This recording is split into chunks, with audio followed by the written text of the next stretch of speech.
আলহামদুলিল্লাহ এইমাত্র green line launch ছেড়ে দিল। গ্রিন লাইন 2 বাড়ির উদ্দেশ্যে রওনা করলাম, জন্মভূমি মেহেন্দিগঞ্জের উদ্দেশ্যে। দেখতে পাচ্ছেন দর্শক, এখনো সদরঘাট ফাঁকা, অতটা যাত্রী হয় নাই, হয়তো আগামীকাল থেকে কিংবা কালকে থেকে হবে। দেখতে পাচ্ছেন আপনারা গ্রিন লাইন 2 কেবলই ছেড়ে দিল, সেটা নিয়ন্ত্রিত গ্রিন লাইন। এটা ইলিশা আর কালীগঞ্জের উদ্দেশ্যে ছেড়ে যাবে। দেখতে পাচ্ছেন আপনারা কেবলই লঞ্চটা ছেড়ে দিল। আমরা অল্পের জন্য লঞ্চটা মিস করলাম, আসতে দেরি হয়ে গেছে। এই হলো অবস্থা। দেখতে পাচ্ছেন আপনারা প্রচুর পরিমাণ নৌকা দিয়ে মানুষ এদিকে ছুটাছুটি করছে। ওই পাশে অসংখ্য লঞ্চ আছে। আসলে গ্রিন লাইন হলো খুবই দ্রুত গতির, আপনারা জানেন 5 ঘন্টায় কালীগঞ্জ হলো অবস্থা। দেখতে পাচ্ছেন দর্শক, প্রচুর লঞ্চ কিন্তু ঘাটে এখনো আছে। আসলে সদরঘাটে অতটা ভিড় নেই, আজকে একদম ফাঁকা বললেই চলে। যাত্রী আছে, যারা আছেন তারা লঞ্চে উঠতেছেন, নামতেছেন। এই অবস্থা দেখতে পাচ্ছেন আপনারা। আমি একটু সামনের দিকে যাই। এই হলো সদরঘাটের চিত্র। এই যে অনেকগুলো লঞ্চ আছে এখানে, দেখতে পাচ্ছেন। এই যে ইমাম হাসান 2, ঢাকা চাঁদপুর, আর ইমাম হাসান 7 দেখতে পাচ্ছেন সামনে। অনেক লঞ্চ আছে কিন্তু যাত্রী কম আজকে।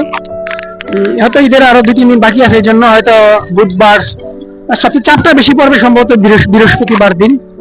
আজকে যেহেতু ঈদের এখনো আমেজ শুরু হয়নি, অনেকে হয়তো ছুটি পায়নি, এই জন্য মানুষজন কম আছে।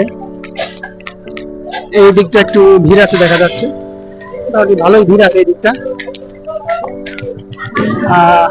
দর্শক দেখতে পেলেন আপনারা,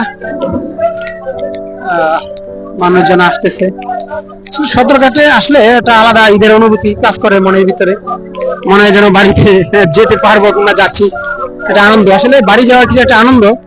দুনিয়ার সকল কষ্ট কিন্তু এখানে মেলান হয়ে যায়। দেখুন সদরঘাটে এখনো অনেক ফল ফ্রুট বিক্রি করতেছেন ভাইরা, দেখতে পাচ্ছেন অনেক ফল ফ্রুট আছে। এর উপরে দাঁড়িয়ে দাঁড়িয়ে ফল, এই ফল যারা লঞ্চে যান তারা মূলত ফল কিনে বাড়িতে যান। ফল কিনা একটা সবার একটা ইয়ে হয়ে গেছে, ফল বাড়িতে নিতেই হবে, কারণ বাড়িতে অনেকে বাবা মা থাকে, নেওয়া দরকার আছে।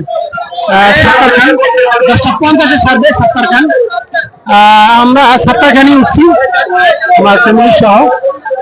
এর অবস্থাটা যারা এখনো আজকে যারা বাড়িতে যাচ্ছেন জানাবেন, আমি যাচ্ছি ইনশাল্লাহ। আপনারা কে কবে যাবেন কমেন্টে জানাবেন অবশ্যই আমাদেরকে।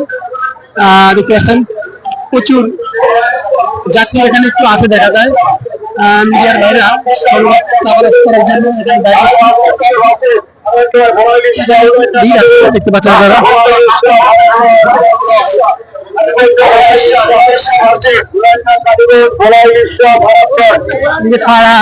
ফারহান ছাড়বে 11:45 এমডি ফারহান। এটা যাবে কালীগঞ্জ না ইলিশা, কালীগঞ্জ।